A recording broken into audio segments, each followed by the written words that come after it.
आज हम लोग थेल्स थ्योरम पढ़ रहे हैं।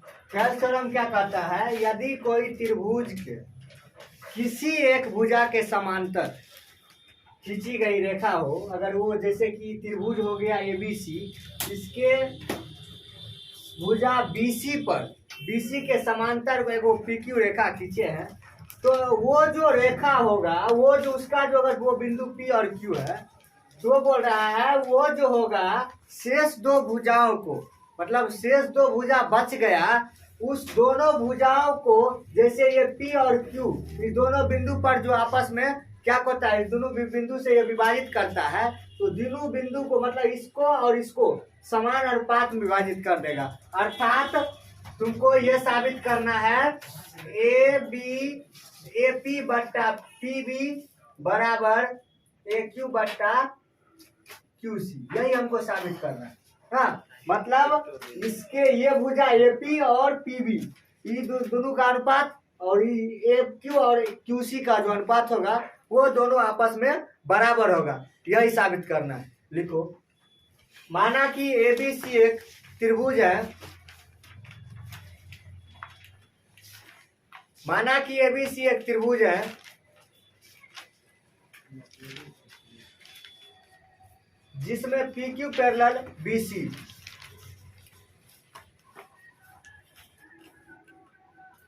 PQ पैरेलल BC,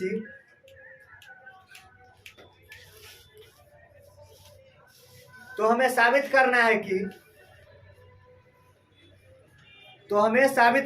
कि AP बट्टा PB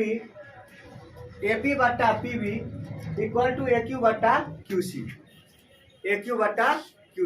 ना, यही हमको साबित करना है।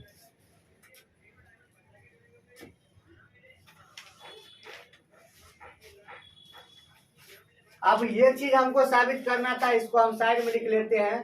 AP बट्टा PB इक्वल टू क्या साबित करना था, AQ बट्टा QC, ये हमको साबित करना था। तो इसमें हम कुछ कंस्ट्रक्शन किया है, रचना किया है। लिखो, स्टेटमेंट वो था, इससे पहले जो लिखे थे वो स्टेटमेंट था। अब लिखो रचना, कंस्ट्रक्शन।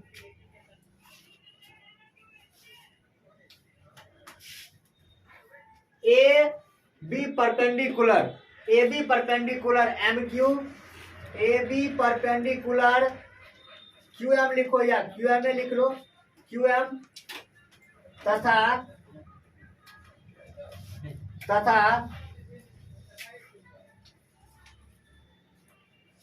AB परपेंडिकुलर QM तथा AC परपेंडिकुलर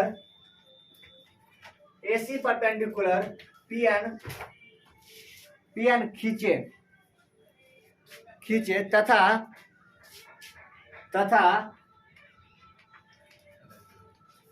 PC और BQ को मिलाए तथा कौन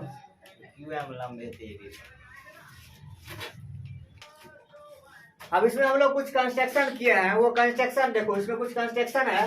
जो ये जो है QM जो है वो परपेंडिकुलर लंब है किस पर, AB पर। हाँ, तो QM परपेंडिकुलर AB तथा QM परपेंडिकुलर AB तथा PN परपेंडिकुलर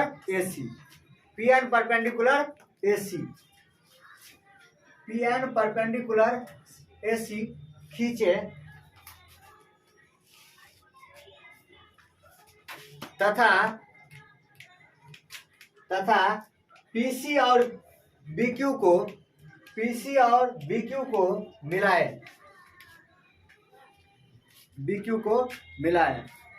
इतना काम कर लिए, जो चीज हम किए हुए थे कंस्ट्रक्शन में सारा बात लिख लिए है। अब हम लोग जो है प्रमाण का प्रूफ करेंगे, मतलब प्रमाण। आप लोगों को प्रमाण दो, प्रमाण प्रूफ। त्रिभुज APQ त्रिभुज APQ का क्षेत्रफल बट्टा त्रिभुज, दोनों त्रिभुज को हम साथ में लेके चल रहे हैं। APQ का क्षेत्रफल बट्टा त्रिभुज BPQ का क्षेत्रफल। त्रिभुज पी क्यू का क्षेत्रफल बराबर 1/2 गुने 1/2। ये त्रिभुज हम लोग पढ़ रहे हैं, ए पी क्यू। त्रिभुज का क्षेत्रफल 1/2 गुने आधार गुने ऊंचाई होता है। 1/2 गुने इसका, अगर ए पी क्यू त्रिभुज है, इसका आधार क्या होगा? ए पी हो जाएगा, ए पी गुने, अब इसका ऊंचाई क्या हो जाएगा? एम क्यू बट्टा 1/2 गुने, अब ये त्रिभुज हम लोग ले लिए बी पी क्यू, 1/2 गुने इसका आधार हो जाएगा पी बी गुने। अब इसमें ऊंचाई नहीं है, लेकिन इस त्रिभुज के बड़े हुए भाग में दिख रहे हैं, बड़े हुए भाग जो है उसमें ऊंचाई एम क्यू है, तो ये भी उसका ऊंचाई हो जाएगा, इसका ऊंचाई भी वो एम ए क्यू हो जाएगा। इसका ऊंचाई क्या हो जाएगा? M Q. एम क्यू से एम क्यू काट दिए, इससे ये और ये काट दिए ना, इसीलिए त्रिभुज ए पी क्यू का क्षेत्रफल बटा त्रिभुज बी पी क्यू का क्षेत्रफल बराबर ए पी बट्टा P B. Equation first, A P बट्टा पी बी इक्वेशन फर्स्ट हो गया। इसको हम लोग इक्वेशन फर्स्ट मान लिए, पहला इक्वेशन समीकरण पहला मान लिए। फिर अब हम लोग इस साइड से ले लिए, अब इधर हम लोग ले लेंगे इस साइड से ना, इस साइड से अगर ये वाला पोर्शन पूरा ले लिया तब ए क्यू पी ना, त्रिभुज, फिर त्रिभुज ए क्यू पी का क्षेत्रफल बट्टा त्रिभुज, अब ये त्रिभुज ले लिया तो ये वाला त्रिभुज लेंगे सी क्यू पी का क्षेत्रफल, त्रिभुज सी क्यू पी का क्षेत्रफल बराबर 1/2 गुने, इस त्रिभुज के लिए 1/2 गुने आधार गुने ऊंचाई, आधार इसका एसी हो जाएगा, एसी गुने ऊंचाई क्या हो जाएगा? पीएन बोलो या एनपी बोलो, कुछ भी पीएन ले लेते हैं हम लोग, पीएन। 1/2 गुने इसका ऊंचाई, 1/2 गुने आधार इसका क्या हो जाएगा? क्यूसी गुने इसका भी ऊंचाई, बढ़े हुए भाग ऊंचाई हो जाएगा ना, इसका भी ऊंचाई क्या हो जाएगा? पीएन। पीएन से पीएन कट गया, 1/2 से 1/2 कट गया, यहाँ बन गया त्रिभुज A P A Q P. A Q P को हम ए पी क्यू लिख सकते हैं क्योंकि एक ही त्रिभुज है, इसको हम ए यहाँ लिख लेंगे त्रिभुज ए पी क्यू का क्षेत्रफल बटा त्रिभुज सी क्यू पी का क्षेत्रफल बराबर ए सी बट्टा क्यू सी, ए क्यू बट्टा क्यू सी। यहाँ ए क्यू, इसका आधार ए क्यू है ना, ए क्यू बट्टा क्यू सी, इसका आधार ए क्यू था ना, इस त्रिभुज का आधार ए क्यू था, ए क्यू बट्टा पीएन हुआ, इसका आधार क्यू सी था तो क्यू सी बट्टा, यहाँ ऊंचाई नहीं है, इसके बढ़े हुए भाग ऊंचाई हो जाएगा, इसीलिए इसका भी ऊंचाई हो गया पीएन।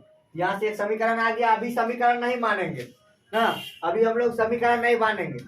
अब यहाँ इतना बात आ गया है, तो अगर ये और ये पैरेलल है, हम लोग 9th क्लास में थ्योरम पढ़े, तो थ्योरम है जो एक ही आधार तथा एक ही समांतर पर बने त्रिभुज का क्षेत्रफल बराबर होता है। थ्योरम पढ़े थे हम लोग, एक ही आधार तथा एक ही समांतर पर बने त्रिभुज का क्षेत्रफल बराबर होता है।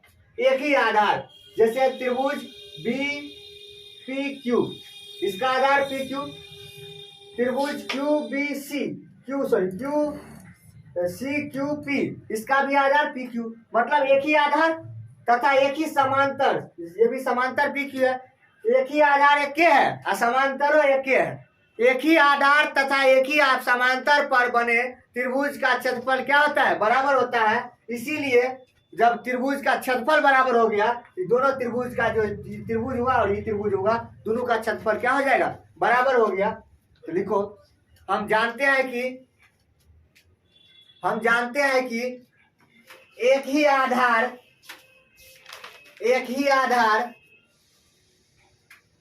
तथा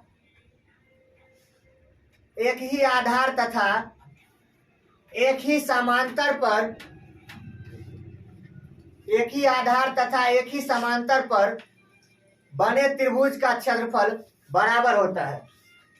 बने त्रिभुज का क्षेत्रफल बराबर होता है, इसीलिए त्रिभुज ए पी क्यू का क्षेत्रफल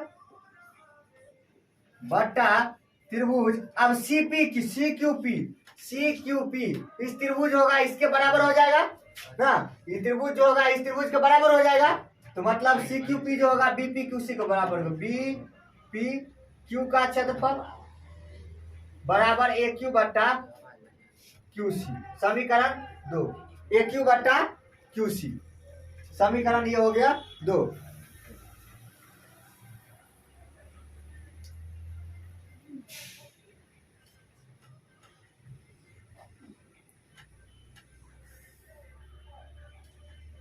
अब समीकरण 1 और 2 से, समीकरण 1 और 2 से, समीकरण 1 और 2 से, एक समीकरण में देखो, एक समीकरण में इसका एलएचएस इसका एलएचएस, दोनों के समीकरण के एलएचएस बराबर है ना।